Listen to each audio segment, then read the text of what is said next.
प्यारे बच्चों, सरकारी +2 विद्यालयों में राजनीतिक विज्ञान के शिक्षक की नियुक्ति नहीं हुई है और बहुत सारे बच्चों ने राजनीतिक विज्ञान रख लिया है। तो मुझे बहुत सारे बच्चों ने रिक्वेस्ट किया था कि राजनीतिक विज्ञान का भी मॉडल सेट बनाइए सर।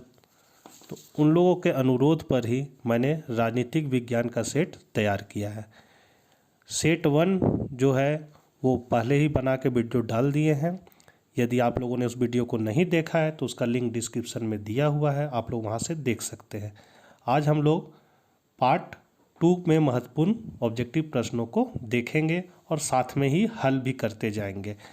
अपने चैनल इकोनॉमिक्स प्लस पर यदि आप नए हैं तो चैनल को ज़रूर सब्सक्राइब कर लें, घंटी के आइकन को दबा लें, क्योंकि जब भी मैं वीडियो डालूंगा तो आपको सबसे पहले पता चल जाएगा। और वीडियो को ज़्यादा से ज़्यादा अपने मित्रों के बीच शेयर करें ताकि वो भी इससे लाभ उठा सके। तो चलिए आज हम लोग कुछ नया सीखते हैं।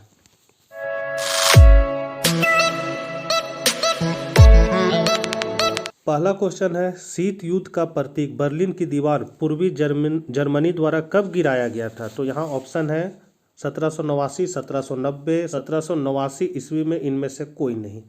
तो इसका सही आंसर होगा सी।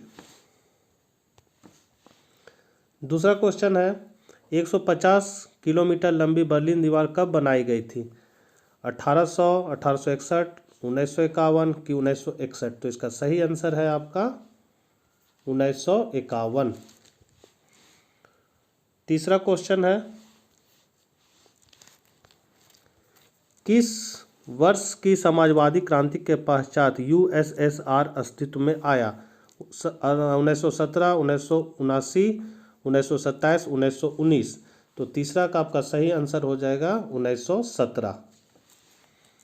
चौथा क्वेश्चन है, सोवियत राजनीतिक प्रणाली की धुरी कौन सी party? Congress party, Nazi party, communist party? इनमें से कोई नहीं। सही आंसर है आपका नाजी पार्टी, बी। सोवियत संघ में द्वितीय विश्व युद्ध के बाद 2 दलीय शासन व्यवस्था हुई, 1 दलीय शासन व्यवस्था हुई, बहुदलीय शासन व्यवस्था, पूंजीवादी शासन व्यवस्था हुई?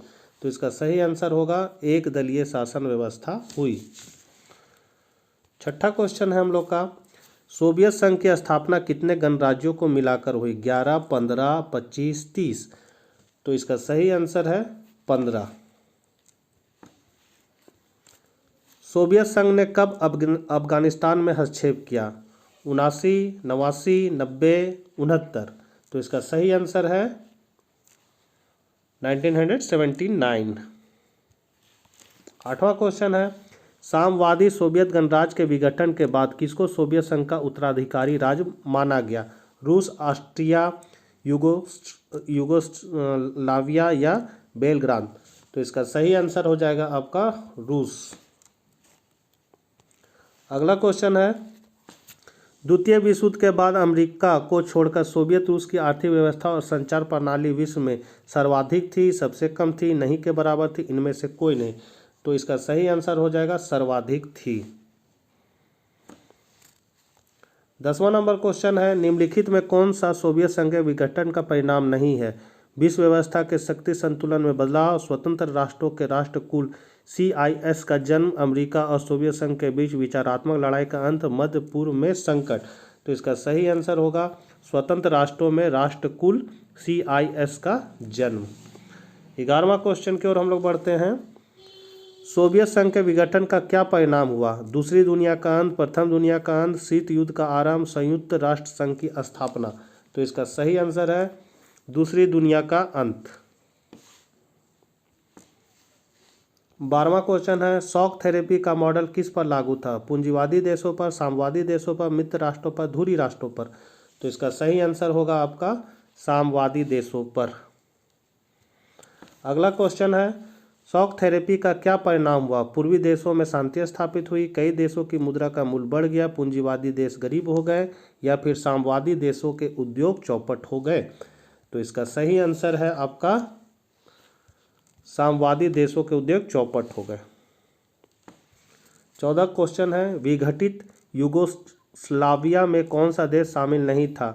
तो लिथुआनिया, बोस्निया हर्जेगोविना, स्लोवेनिया या क्रोएशिया? तो इसका सही आंसर है आपका लिथुआनिया।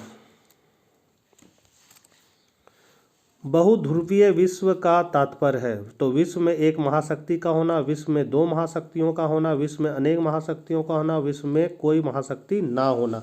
तो इसका सही आंसर है विश्व में कोई महाशक्ति ना होना। अगला क्वेश्चन है, निम्नलिखित में से कौन सा सोवियत संघ के विघटन का कारण नहीं है? तो ए है सोवियत शासन प्रणाली में नौकरशाही का नियंत्रण अधिक था, वहाँ एक दलीय शासन व्यवस्था थी जो जनता के प्रति उत्तराधिकारी नहीं थी। सी है सोवियत संघ प्रौद्योगिकी के क्षेत्र में पिछड़ गया। डी है कम्युनिस्ट पार्टी ने संपूर्ण सोवियत संघ के क्षेत्रों में जन सामान्य को संतुष्ट रखा था। तो 16 का आपका हो जाएगा डी।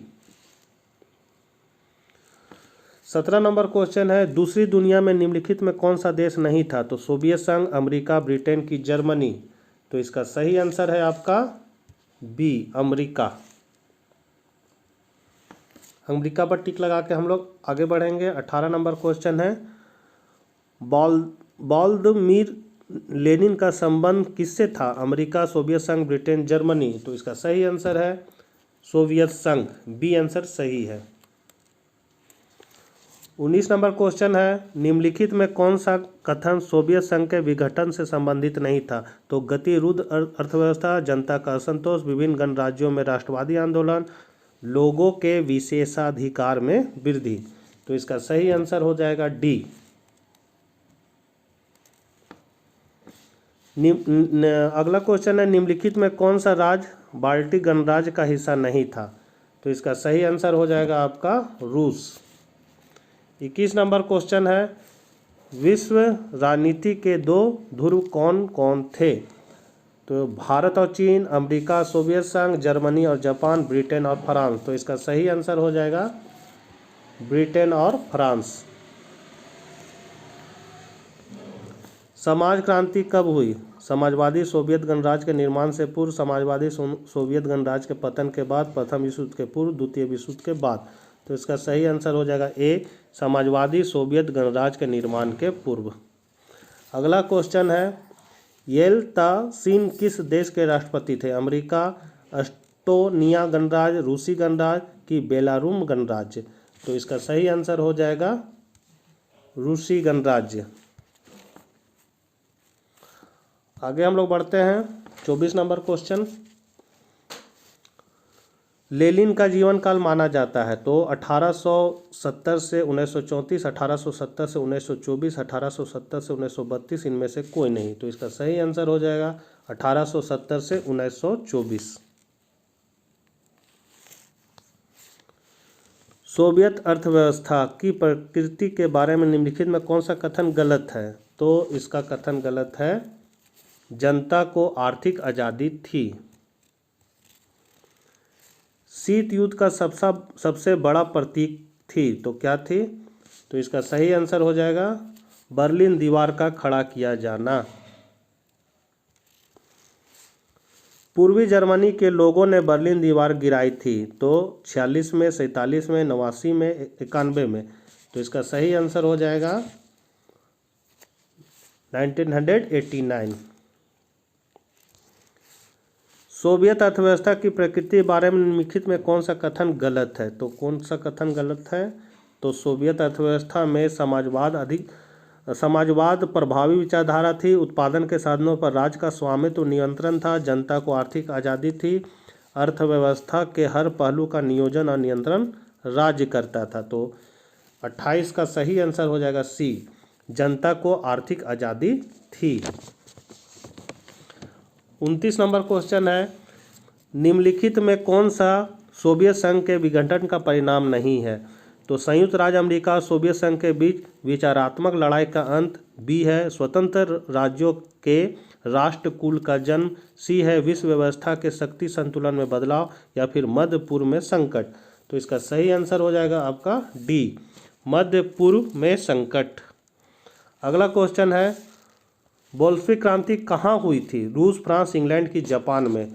तो ये आपका हुआ था रूस में। बोल्शेविक क्रांति कब हुई थी? 14/11/89 की 17 में। तो इसका सही आंसर है 1917 में। सोवियत संघ में कितने संघीय गणराज्य थे? 12, 10, 15, 8। तो इसका सही आंसर है 15।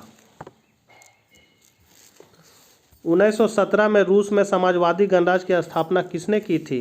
Stalin, Khrushchev, Karl Marx, Lenin. तो इसका सही आंसर है लेनिन। सोवियत संघ के अंतिम राष्ट्रपति कौन थे? तो ब्रेजनेव के मिखाइल गोर्बाचेव की बोरिस येल्त्सिन या खुर्शचेव। तो इसका सही आंसर हो जाएगा आपका बी। 35 है, शॉक थेरेपी को कब अपनाया गया? तो इसका सही आंसर है 1990 में। फिर है, गोर्बाचेव ने सोवियत संघ के राष्ट्रपति पद से कब इस्तीफा दिया? 25 जनवरी, 25 सितंबर की 25 दिसंबर की 20 दिसंबर। तो इसका सही आंसर है आपका 25 दिसंबर।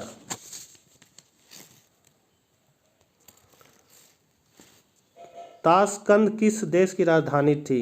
तो कजाख्स्तान, यूक्रेन, रूस की उज्बेकिस्तान। तो उज्बेकिस्तान किसका था? तो 37 का हो जाएगा आपका डी, उज्बेकिस्तान का। 38 है, जर्मनी का एकीकरण कब हुआ? तो इसका एकीकरण हुआ था 1990 में।